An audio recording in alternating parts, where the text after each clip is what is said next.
Bonjour tout le monde. Bon, écoutez, on va faire une petite vidéo aujourd'hui sur les croyances religieuses. On va voir ce qui vient, puis on va voir ce que ça donne.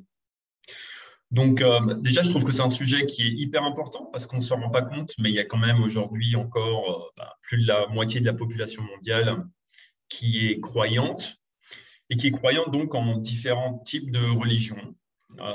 Les religions les plus répandues, donc il va y avoir le christianisme, l'islam. J'ai plus les statistiques, mais voilà, les deux religions abrahamiques, il y a encore, je crois que c'est le bouddhisme après, etc. Peu importe, parce que finalement, on n'est pas là pour étudier les statistiques.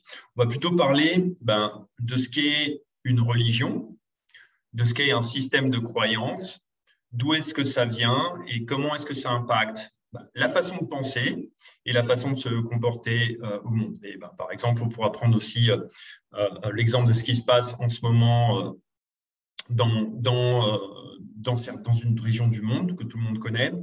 En tout cas, on pourra faire un petit peu plus sens de ce qui se passe dans le monde à travers cette compréhension. Du moins, c'est le but. Donc, ce qu'il faut comprendre déjà, quand on a affaire à une religion, c'est qu'on a affaire à un système de croyances qui se porte sur des questions qui sont de l'ordre de l'invisible, du subtil. Donc, on est là pour essayer de donner une réponse à des questions existentielles. D'où vient-on? Où va-t-on? Quel est le sens de la vie? Donc, on se porte sur des notions qui sont subtiles, invisibles, et on essaie de leur donner une visibilité. Et ce qu'on voit donc, c'est que chaque religion amène en fait son interprétation de ce qu'est le monde subtil. Et ce qu'on remarque en tout cas, ou ce qu'on peut en déduire en utilisant simplement du bon sens, c'est que déjà, ces religions sont des créations de l'esprit.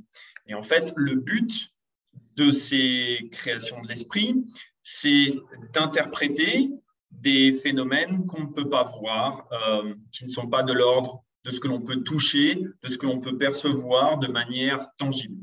Donc, on va se porter sur l'étude, par exemple, de certains niveaux de conscience, de certains niveaux d'énergie, de certains niveaux d'information. Pour beaucoup de gens, aujourd'hui, ont conscience que la conscience, l'énergie et l'information qu'on peut avoir, qu'on peut en tirer, est une réalité. C'est-à-dire que notre monde n'est pas que matière. Il y a aussi des choses qui sont de l'ordre, encore une fois, de l'énergie, de l'ordre de l'inconscience, de la conscience aussi, bien sûr, donc de la conscience et aussi de l'information qu'on peut en tirer. Et donc, quand on voit une religion, c'est un système d'interprétation, finalement, de certains niveaux de conscience, de certains niveaux d'énergie, à travers la croyance. Et donc, on va donner une forme tangible à quelque chose qui, à la base, n'est pas tangible, n'est pas perceptible, afin de pouvoir le matérialiser, afin de pouvoir le conceptualiser. Le problème qu'on a, en fait, c'est que chaque religion va avoir son système d'interprétation qui est bien propre. Et là où ça peut poser énormément de problèmes, c'est quand ce système d'interprétation est dogmatique, c'est-à-dire qu'il s'impose comme une vérité absolue. Alors là, il est très important de prendre conscience de cette erreur fondamentale qu'est la notion de vérité absolue. Parce qu'en fait, nous, êtres humains, ce qu'on peut conceptualiser avec notre esprit, c'est du niveau de la croyance. Donc, on n'est pas dans le niveau de l'absolu, c'est-à-dire de la vérité tout entière, on est au niveau de du relatif, c'est-à-dire potentiellement d'un petit bout de vérité. Et donc, nos croyances sont relatives, c'est-à-dire qu'elles sont aussi subjectives et limitées.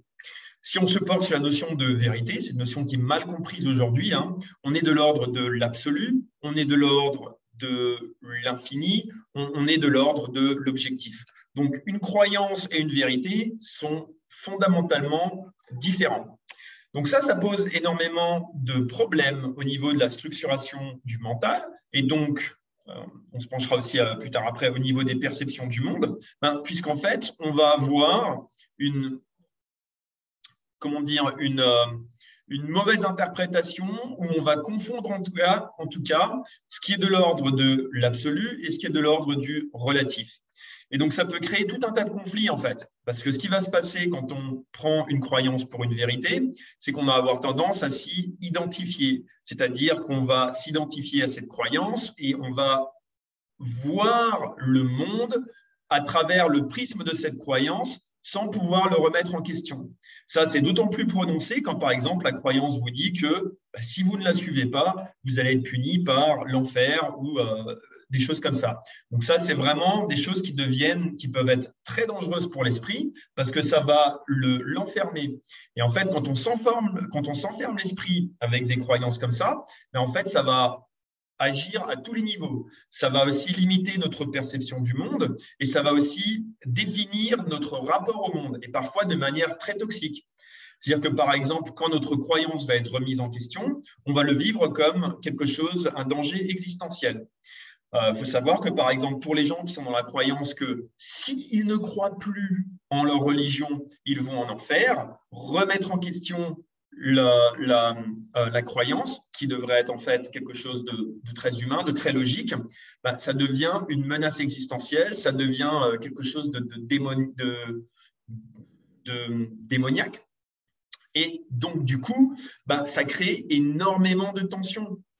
Et donc ça, il faut se rendre compte que c'est extrêmement toxique. Il faut commencer à en prendre conscience. Tout simplement parce qu'aujourd'hui, on arrive à une époque de notre évolution en tant qu'être humain où commencer à faire sens de notre réalité, mais d'une manière qui soit évolutive, d'une manière qui soit à même de se remettre en question, devient très important. Tout simplement aussi parce que notamment les conflits qui sont liés à des croyances différentes deviennent potentiellement de plus en plus dangereux. Bon, je veux quand même vous signaler qu'on a aujourd'hui quand même plusieurs milliers de bombes nucléaires qui sont prêtes à l'emploi. Et donc, en gros, si on commence à se battre parce qu'on a des croyances différentes qui sont dogmatiques, au lieu de tout simplement de voir que c'est pas grave et que la croyance, ça se remet en question et que ça évolue, ça devient de plus en plus dangereux. Donc là, en solution, ce qu'il est important de faire, c'est de remettre la croyance à sa juste place, c'est-à-dire tout simplement une construction mentale, une construction de l'esprit qui est là pour nous aider à nous structurer mentalement et donc à structurer notre rapport au monde, notre rapport aux autres. Et donc, quand on remet la croyance en tant qu'outil, on se redonne nos pouvoirs créateurs. Le problème, c'est quand on a une croyance qui est dogmatique et qui est maître, en fait, on perd nos pouvoirs créateurs. On perd notre pouvoir de créer des croyances qui soient en fait constructives, qui soient productives, qui soient adaptées à notre époque et à ses enjeux. Donc ça, c'est vraiment important. C'est un sujet que nous, on travaille beaucoup, forcément, puisqu'on voit bien que, notamment au niveau des mécanismes de déni, il y en a beaucoup qui sont liés au refus de remettre en question des croyances qu'on a consciemment ou inconsciemment mis à un niveau absolu, auquel on s'est identifié. Et tout ça, ça ne nous aide vraiment pas. À une époque où on a besoin de remettre les choses en place, on a besoin de remettre des anciens fondamentaux qui ne fonctionnent plus comme ils devraient.